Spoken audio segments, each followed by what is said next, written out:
Perhaps no NBA center has been as dominating and fascinating as Shaquille O'Neal over the last 30 years. From the court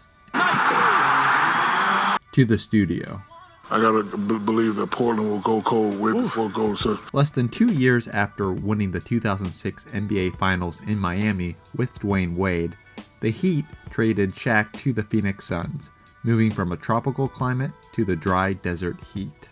In return, the Miami Heat received Shawn Marion and Marcus Banks. In Phoenix, Marion perfectly complemented the Suns' run-and-gun system with the ability to hit timely threes. This trade paired the slow-footed Shaq with the fast-tempo Suns offense, which had torn up the NBA for the past 3.5 seasons.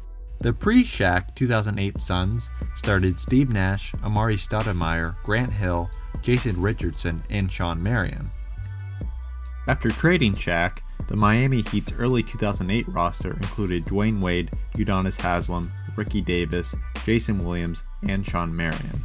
A team that under coach Pat Riley fell to a lowly 15-67 record at the end of 2008.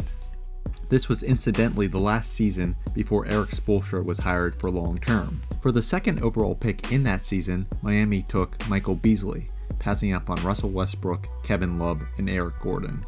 Marion's playing time in Miami ended nearly a year later in 2009 after he and Banks were dealt to the Toronto Raptors for Jermaine O'Neal, Jamario Moon, and a second-round selection. Going back to Shaq in Phoenix, and it was clear that he never really fit into the Suns' up-tempo offensive system, slowing down Steve Nash's ball movement with regular post-ups. Still, Shaq averaged 12.9 points per game after the trade, and helped earn the Suns a 6th seed in the West. In the 2008 playoffs, the 3-seed San Antonio Spurs, who had won the NBA Finals a year earlier, easily topped the Nash and the Shaq-led Suns 4-1 in the first round.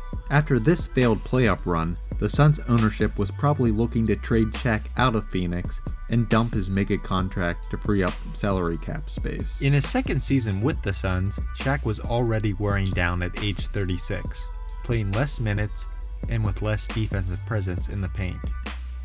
Coach Mike D'Antoni, who famously created the Suns' 7-second or less system, left for the New York Knicks and was replaced by Detroit Pistons assistant Terry Porter. The Suns opened the 2009 season starting Amari Stoudemire, Steve Nash, Jason Richardson, Raja Bell, and Shaquille O'Neal. The Suns, a franchise known to go through coaches like wildfire, fired Terry Porter after a 28-23 start and replaced him with Alvin Gentry. The team, however, faltered under Gentry and ended the 2009 campaign with a disappointing 40-42 record, sandwiched between 8th seed Utah and 10th seed Golden State.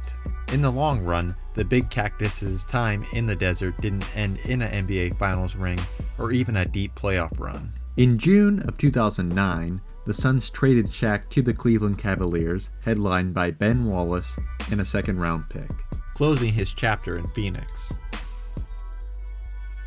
Over the 2009 and 2010 season, Shaq and a LeBron James-led Cavaliers team finished an Eastern Conference best 61-21, but couldn't topple the Kevin Garnett and Paul Pierce-led Celtics in the semifinals. In the summer of 2010, Shaq signed with these same Celtics for his final season, but was a shell of his former Orlando and Los Angeles self, retiring on June 2, 2011, ending the franchise-altering story of Shaquille O'Neal.